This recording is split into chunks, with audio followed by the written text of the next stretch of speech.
ஒரு ஸ்கார்பியோ எனக்கு tail lamp மாட்டியிருக்கும். So வாங்க எப்படி மாட்டியிருக்கோம்னு பார்க்கலாம். ஸோ இந்த வண்டியில் வந்து பார்த்தீங்கன்னா நம்ம முன்னாடி வீடியோவில் வந்து ஒரு டெயில் லேம்ப் அப்கிரேட் பண்ணியிருந்தோம் அப்படின்னு போட்டிருந்தோம். ஸோ ஆல்ரெடி நம்ம ப்ரீவியஸ் கஸ்டமர் தான். ஸோ அவரும் அந்த வீடியோ பார்த்துட்டு டெயில் லேம்ப் அப்கிரேட்காக வந்திருந்தாரு. ஸோ இன்ஸ்டாலும் பண்ணி கொடுத்துருக்கோம். ஸ்மோக் ஃபினிஷ்கான ஒரு டெயில் லேம்ப்னு சொல்லலாம். ஸோ யூஸ்வலாக ரெட் பேட்டர்லையுமே அவைலபிள் இருக்கு. பட் இந்த வண்டிக்கு நம்ம ஸ்பெஷலி வந்து பார்த்தீங்கன்னா ஸ்மோக் பேட்டர்ல போட்டிருக்கோம். டெயில் லேம்ப் வந்து பார்த்தீங்கன்னா இந்த ரன்னிங் மேட்ரிக்ஸ் மாதிரி உங்களுக்கு வந்து ரன் ஓவர் ஆகி அண்ட் தென் உங்களுக்கு இந்த மாதிரி வந்து ஸ்டாப் ஓவருமே ஆகும். ஸோ டாட்டா வந்து ஸ்டாப் ஓவருமே ஆகும். ஸோ ரன்னிங் மேட்ரிக்ஸ் மாதிரி பார்க்கவே ரொம்ப அட்ராக்டிவான ஒரு டெயில் லேம்பாக இருக்கும். ஸோ இது வந்து உங்களுக்கு பேக் எண்ட்ல இருந்து பார்க்கும்போது ஒரு ஸ்கார்பியோ லுக்கை தாண்டி வந்து பாத்தீங்கன்னா ஒரு நல்ல ஒரு கிரேடான ஒரு லுக்குமே கிரியேட் பண்ணும். ஸோ ஒரு ஸ்போர்ட்டியான ஒரு கைண்ட் ஆஃப் ஒரு அப்டேட்னுமே சொல்லலாம். ஸோ இதை கண்டினியூ பண்ற விதமா கீழேயும் வந்து பாத்தீங்கன்னா சேம் அதே ஸ்மோக் ஃபினிஷ்ல வந்து பாத்தீங்கன்னா நம்ம இதுக்கான ரெஃப்ளெக்டர் லைட்ஸுமே வந்து நம்ம அப்கிரேட் பண்ணிருக்கோம். ஸோ இந்த டெயில் லேம்ப்ஸ் அண்ட் தென் இந்த ரெஃப்ளெக்டர் லைட்டுமே வந்து பாத்தீங்கன்னா உங்களுக்கு ஈவனா ஃபங்க்ஷன் ஆகும். தென் வந்து இது நம்ம வந்து அசாட் சுவிட்ச் ஓவர் பண்ணும்போது வந்து பாத்தீங்கன்னா உங்களுக்கு ரன்னிங் மேட்ரிக்ஸ் மாதிரி வந்து இதுல வந்து ஃபங்க்ஷன் ஓவர் ஆகும். அண்ட் தென் இதை கண்டினியூ பண்ற விதமா வந்து பாத்தீங்கன்னா கீழே இந்த ரெஃப்ளெக்டர் லைட்டுமே வந்து பாத்தீங்கன்னா இண்டிகேட்டர் வந்து உங்களுக்கு ஆக்சஸ் ஆகும். ஸோ இதுல ஒரு ஹைலைட்டடான பாயிண்ட்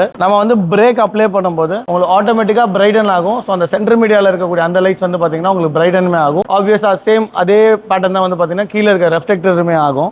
வைல் இது வந்து பாத்தீங்கன்னா நம்ம ரிவர்ஸ் கியர் ஷிஃப்ட் பண்ணும்போது வந்து பாத்தீங்கன்னா ஆட்டோமேட்டிக்கா வந்து உங்களுக்கு ரிவர்ஸ்மே ஸ்விட்ச் ஓவர் ஆயிடும். ஸோ கீழே அந்த ரெஃப்ளெக்டர்லுமே வந்து பாத்தீங்கன்னா ரிவர்ஸோட இது வந்து உங்களுக்கு ஸ்விட்ச் ஓவர் ஆகும். ஸோ இப்போ மொத்தமா நம்ம வந்து ஆல் ஃபங்க்ஷன்ஸ் கம்பைண்டா பார்க்கலாம். ஸோ அசாட் போட்டாச்சு அண்ட் தென் வந்து உங்களுக்கு வந்து இப்போ ரிவர்ஸுமே வந்து ஷிஃப்ட் ஓவர் பண்ணியாச்சு. ஸோ அது மட்டும் இல்லாமல் பிரேக்கையும் பிரஸ் பண்றோம். ஸோ இதுதான் வந்து பாத்தீங்கன்னா இந்த டெயில் லேம்போட மொத்த விஷுவல். உங்க ஸ்கார்பியோக்கும் இந்த டெயில் லேம்ப் பத்தின பிரைஸ் டீடைல்ஸ் இல்ல என்கொயரிஸ் ஏதாவது தேவைப்படுச்சு அப்படின்னா கீழே வீடியோல இருக்க நம்பருக்கு கால் பண்ணுங்க.